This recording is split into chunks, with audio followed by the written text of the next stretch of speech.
ಈಗ ಸುವರ್ಣಗಡ್ಡೆ dry roast ಹೇಗೆ ಮಾಡೋದು ಅಂತ ನೋಡೋಣ ಬನ್ನಿ. ಮೊದಲಿಗೆ ಐಟಮ್ಸ್ ನೋಟ್ ಮಾಡ್ಕೊಳ್ಳಿ. ಸುವರ್ಣಗಡ್ಡೆನ ಕ್ಲೀನ್ ಮಾಡಿ ಕಟ್ ಮಾಡಿ ಇಟ್ಕೊಂಡಿದ್ದೀನಿ. ಆನಿಯನ್ ಒಂದು ಸಣ್ಣದಾಗಿ ಕಟ್ ಮಾಡಿ ಇಟ್ಕೊಂಡಿದ್ದೀನಿ. ಆಯಿಲು ಡೀಪ್ ಫ್ರೈಗೆ ಬೇಕಾಗಿರೋಷ್ಟು ತಗೊಳ್ಳಿ. Chilli powder 2 spoons, garam masala 1 spoon, ಜೀರಾ powder 1 spoon, pepper powder 1 spoon, ಧನಿಯಾ ಪೌಡರು 1 ಸ್ಪೂನು, ಶುಂಠಿ ಬೆಳ್ಳುಳ್ಳಿ ಪೇಸ್ಟು 2 ಸ್ಪೂನು. ಈ ಪೌಡರ್ ಎಲ್ಲ ನೀವು ಫ್ರೆಶ್ ಆಗಿ ಮನೆಯಲ್ಲಿ ಮಾಡೋದ್ರಿಂದ ಇನ್ನೂ ಟೇಸ್ಟ್ ಕೊಡುತ್ತೆ. ಟೈಮ್ ಇಲ್ಲ ಅಂದರೆ ಅಂಗಡಿ ಪೌಡರನ್ನು ಯೂಸ್ ಮಾಡ್ಬೋದು. ಮೊದಲಿಗೆ ಸುವರ್ಣಗಡ್ಡೆನ ಹೇಗೆ ಕ್ಲೀನ್ ಮಾಡೋದು ಅಂತ ನೋಡೋಣ ಬನ್ನಿ. ಒಂದು ಪಾತ್ರೆಯಲ್ಲಿ ಸ್ವಲ್ಪ ನೀರಾಗಿರೋ ಮಜ್ಜಿಗೆ ತಗೊಳ್ಳಿ. ಇದಕ್ಕೆ ಸ್ವಲ್ಪ ಸಾಲ್ಟ್ನ ಸೇರಿಸ್ಕೊಳ್ಳಿ. ಇದಕ್ಕೆ ಸುವರ್ಣಗಡ್ಡೆ ಕಟ್ ಮಾಡಿ ಇಟ್ಕೊಂಡಿದ್ವಲ್ಲ ಇದನ್ನ ಸೇರಿಸಿ ಮತ್ತೆ ಈಗ ಇದನ್ನ ತೆಗೆದು ನೀರಲ್ಲಿ ಇನ್ನೂ ಒಂದ್ಸಲ ಕ್ಲೀನ್ ಮಾಡಬೇಕು.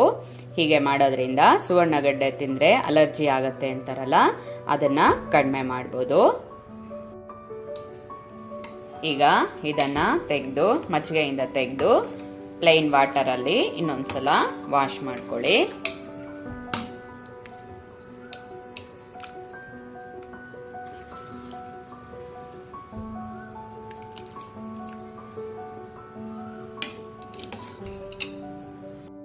ಹೀಗೆ ಒಂದ್ಸಲ ಪ್ಲೈನ್ ವಾಟರ್ ಅಲ್ಲಿ ವಾಶ್ ಆದ್ಮೇಲೆ ಇನ್ನೊಂದು ಪಾತ್ರೆಯಲ್ಲಿ ಪ್ಲೈನ್ ವಾಟರ್ ತಗೊಂಡು ಅದಕ್ಕೆ ಸೇರಿಸ್ಕೊಂಡಿದ್ದೀನಿ. ಹೀಗೆ ವಾಶ್ ಮಾಡೋದ್ರಿಂದ ಸುವರ್ಣಗಡ್ಡೆ ತಿಂದರೆ ಅಲರ್ಜಿ ಆಗುತ್ತೆ ಅಂತಾರಲ್ಲ, ಅವ್ರಿಗೆ ಅಲರ್ಜಿನ ಕಡಿಮೆ ಮಾಡ್ಬೋದು.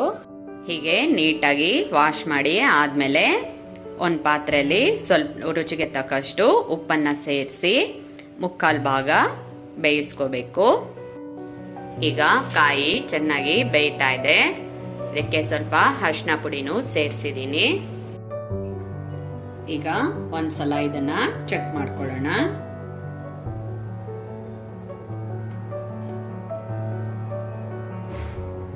ಈಗ ಇದು 3/4 ಭಾಗ ಬೆಂದಿದ್ದಾಗಿದೆ. ಸ್ಟವ್ನ ಆಫ್ ಮಾಡಿಕೊಂಡು ನೀರೆಲ್ಲ ಫುಲ್ಲು ಡ್ರೈ ಮಾಡ್ಕೋಬೇಕು. ಈಗ ಈ ತರ ಒಂದು ಜಾಲರಿ ತಗೊಂಡು ಅದರಲ್ಲಿ ನೀರೆಲ್ಲ ಬಗ್ಸಕ್ಕಿಟ್ಟಿದ್ದೀನಿ. ಒಂದು 5 ನಿಮಿಷ ತಣ್ಣಗಾಗಕ್ಕೆ ಬಿಡಿ. ಆಗಲೇ ನಮ್ಮ ಡ್ರೈ ರೋಸ್ಟು ಚೆನ್ನಾಗಿ ಬರೋದು. ನಿಮಗೆ ಎಣ್ಣೆಯಲ್ಲಿ ಫ್ರೈ ಮಾಡೋದು ಇಷ್ಟ ಇಲ್ಲ ಅಂದರೆ ಹೀಗೆ ಡೈರೆಕ್ಟಾಗಿ ಒಗ್ಗರಣೆ ಕೊಡ್ಬೋದು. ನಾನಿಲ್ಲಿ ಡ್ರೈ ರೋಸ್ಟ್ ಮಾಡ್ತಾ ಇದ್ದೀನಿ. ಹಾಗಾಗಿ ಸ್ವಲ್ಪ ಹೊತ್ತು ಇದನ್ನು ತಣ್ಣಗಾದ್ಮೇಲೆ ಎಣ್ಣೆ ಇಟ್ಟು ಅದರಲ್ಲಿ ಫ್ರೈ ಮಾಡ್ಕೋಬೇಕು. ಇದು ತಣ್ಣಗಾಗೋಷ್ಟೊತ್ತಿಗೆ ಬಾಣಲಿಯಲ್ಲಿ ಎಣ್ಣೆ ಇಡೋಣ ಬನ್ನಿ. ಈಗ ಒಂದು ಫ್ರೈ ಪ್ಯಾನ್ ತಗೊಂಡು ಅದರಲ್ಲಿ ಎಣ್ಣೆ ಬಿಸಿ ಆಗೋಕ್ಕೆ ಇಟ್ಟಿದ್ದೀನಿ. ನಮ್ಮ ಡೀಪ್ ಫ್ರೈ ಮಾಡ್ಕೊಳ್ಳೋಕ್ಕೆ. ನಿಮಗಿದು ಬೇಡ ಅಂದರೆ ನೀವು ಡೈರೆಕ್ಟಾಗಿ ಹಾಗೆ ಒಗ್ಗರಣೆ ಮಾಡ್ಬೋದು. ಈಗ ಎಣ್ಣೆ ಕಾದಿದೆ. ಕಾಯಿನ ಫ್ರೈ ಮಾಡ್ಕೊಳ್ಳೋಣ. ಈಗ ಕಾಯಿನ ಸ್ವಲ್ಪ ಸ್ವಲ್ಪನೇ ಸೇರಿಸ್ಕೊಂಡು ಎಣ್ಣೆಯಲ್ಲಿ ಫ್ರೈ ಮಾಡ್ಕೊಳ್ಳಿ.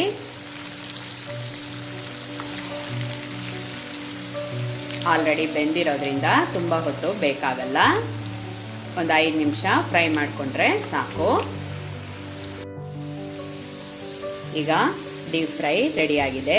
ಇದನ್ನ ಒಂದು ಪ್ಲೇಟ್ಗೆ ತಗೊಳ್ಳೋಣ. ನೋಡಿ, ಈ ತರ ಕ್ರಿಸ್ಪಿಯಾಗಿ ಬರಬೇಕು. ಈಗ ಬಂದ್ರೆ ಟೇಸ್ಟು ಚೆನ್ನಾಗಿರುತ್ತೆ. ಈಗ ಡ್ರೈ ರೋಸ್ಟ್ ಮಾಡ್ಕೊಂಡು ಆದ್ಮೇಲೆ ಒಂದು ಬಾಣಲಿನ ಇಟ್ಕೊಂಡು ಸ್ವಲ್ಪ ಅದಕ್ಕೆ ಎಣ್ಣೆನ ಹಾಕೊಳ್ಳಿ.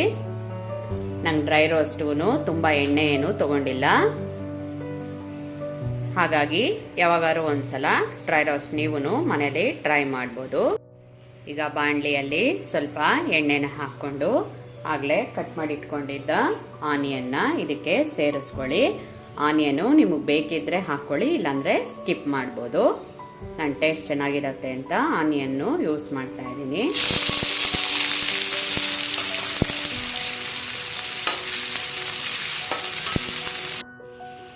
ಈಗ ಆನಿಯನ್ನು ಫ್ರೈ ಆಗಿದೆ.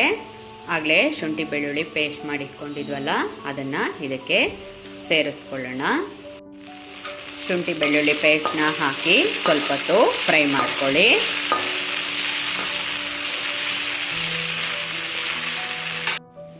ಈಗ ಆಗಲೇ ತಗೊಂಡಿದ್ದ ಮಸಾಲೆ ಪದಾರ್ಥಗಳನ್ನೆಲ್ಲನೂ ಅದರಲ್ಲಿ ಹಾಕಿ ಮಿಕ್ಸ್ ಮಾಡ್ಕೊಳ್ಳೋಣ.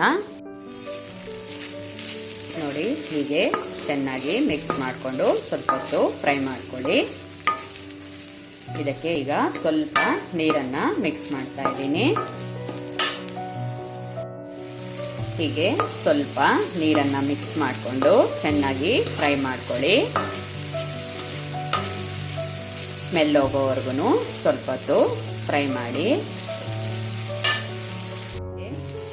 ಇದಕ್ಕೆ ಈಗ ಸ್ವಲ್ಪ ಉಪ್ಪನ್ನ ಸೇರಿಸ್ಕೊಳ್ಳಿ.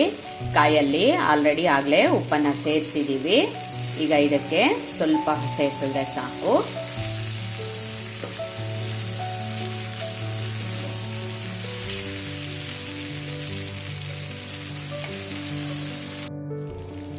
ಈಗ ಮಸಾಲೆ ಪದಾರ್ಥಗಳೆಲ್ಲ ಚೆನ್ನಾಗಿ ಫ್ರೈ ಆಗಿ ಖಾರ ಸ್ಮೆಲ್ ಎಲ್ಲ ಹೋಗಿದೆ.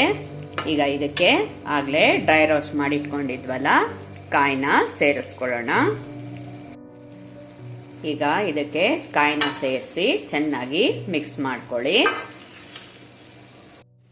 ಹೀಗೆ ಎಲ್ಲ ಮಿಕ್ಸ್ ಮಾಡಿ ಆದ್ಮೇಲೆ ಒಂದು ಕ್ಯಾಪ್ನ ಕ್ಲೋಸ್ ಮಾಡಿ 1-2 ನಿಮಿಷ ಸೆಟ್ ಆಗಕ್ಕೆ ಬಿಡಿ. ಹೀಗೆ 2 ನಿಮಿಷ ಕ್ಲೋಸ್ ಮಾಡಿಡಿ.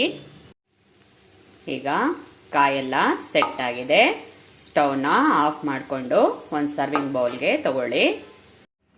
ಈಗ ನಮ್ಮ ಸುವರ್ಣಗಡ್ಡೆ ಡ್ರೈ ರೋಸ್ಟು ಕಲರ್ಫುಲ್ ಆಗಿ ಟೇಸ್ಟಿಯಾಗಿ ರೆಡಿಯಾಗಿದೆ. Thank you.